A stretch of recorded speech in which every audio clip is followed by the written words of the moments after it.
সমস্ত প্রশংসা ওই আল্লাহ রব্বুল আলমিনের, যিনি সমস্ত জাহানের পালনকর্তা, সমস্ত জাহানের মালিক, সমস্ত জাহানের সৃষ্টিকর্তা।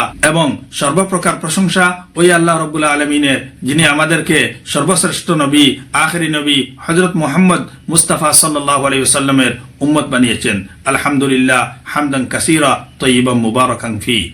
প্রিয় দর্শক, আজকের উদ্দেশ্য হলো যে গত কয়েকদিন আগে আবু তাহা মোহাম্মদ আদনান সাহেব এবং তার স্ত্রী সাবিকুন নাহার এর সঙ্গে সংসার বিচ্ছেদ হয়ে গিয়েছিল। যাই হোক, আল্লাহ তাআলা মেহেরবানি করেছেন, ওনারা নিজেদের ভুল বুঝেছেন এবং আল্লাহ রব্বুল আলমিনের দিকে ফিরে এসেছেন, তওবা করেছেন, নিশ্চয় নিজের ভুল বুঝতে পেরেছেন। এই কারণে ওনাদেরকে অনেক অনেক ধন্যবাদ।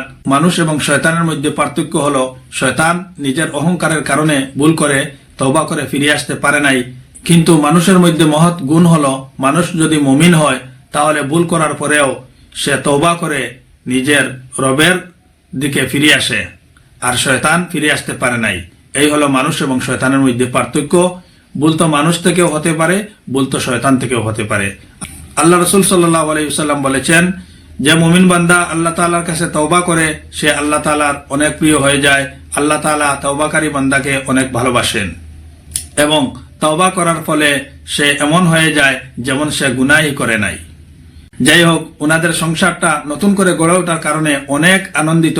ওনাদের সংসারটা নতুন করে আবার গড়ে ওঠার খবর শুনে অনেক আনন্দিত হলাম, অনেক আনন্দ পেলাম।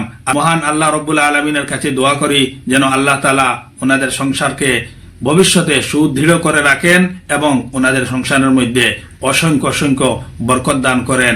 আল্লাহুম্মা আমিন। যেহেতু ওনাদের সংসার ভেঙে যাওয়ার খবর শুনে অনেক দুঃখিত হয়ে ছোট একটি ভিডিও বানিয়েছিলাম, তাই আবারও ছোট একটি ভিডিও আপনাদের সম্মুখে উপহার হিসাবে রাখার চেষ্টা করছি।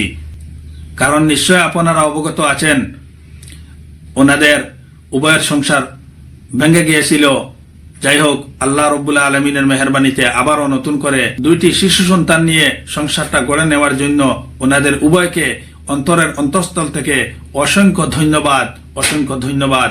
মহান আল্লাহ রব্বুল আলমিনের কাছে হৃদয় থেকে দোয়া থাকবে যে ওনাদের উভয়ের সংসার যেন ভবিষ্যতে আরো সুদৃঢ় থাকে এবং ওনাদের সংসারের মধ্যে আল্লাহ তাআলা অসংখ্য অসংখ্য বরকত দান করেন। আল্লাহুম্মা আমিন। আসসালামু আলাইকুম ওয়া রাহমাতুল্লাহি ওয়া বারাকাতুহু। সবাই সুস্থ থাকুন, ভালো থাকুন। আল্লাহ হাফিজ।